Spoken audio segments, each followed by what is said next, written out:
Evet, biliyorsunuz arkadaşlar, Hakan Peker'i de taklit ediyorum.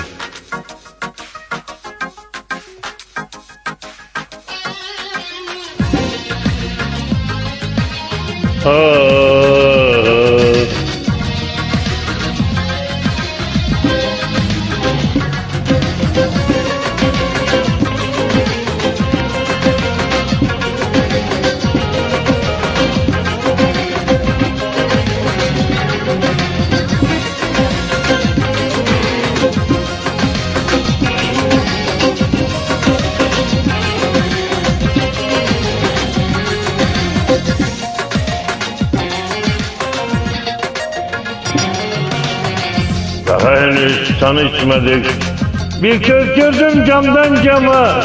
Daha henüz tanışmadık, bir kez gördüm camdan cama. Şöyle birazcık vakittik, gönül verdim ben sana. Şöyle birazcık vakittik, gönül verdim ben sana.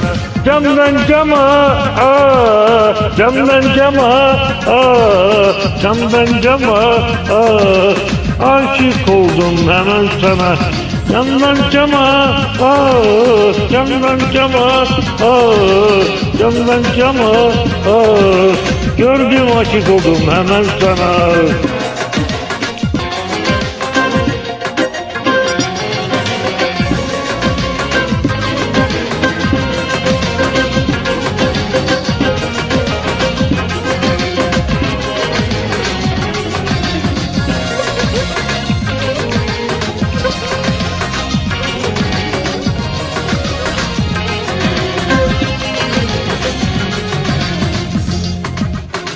Karabiber gibi yüzün, pek de sade içsüzün.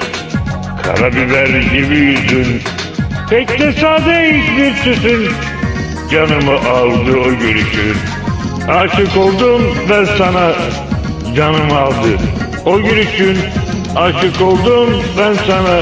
Camdan cama, camdan cama, camdan cama, aşık oldum hemen sana. Camdan cama, camdan cama, camdan cama, öldüm aşık oldum hemen sana.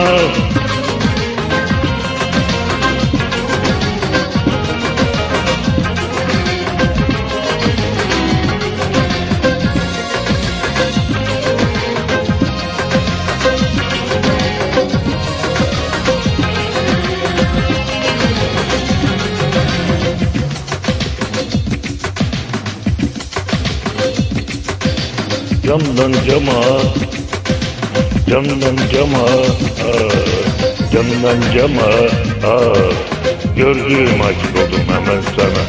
Camdan cama, camdan cama, camdan cama, gördüm aşık oldum hemen sana.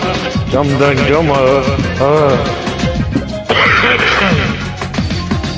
gördüm sevdim camdan cama.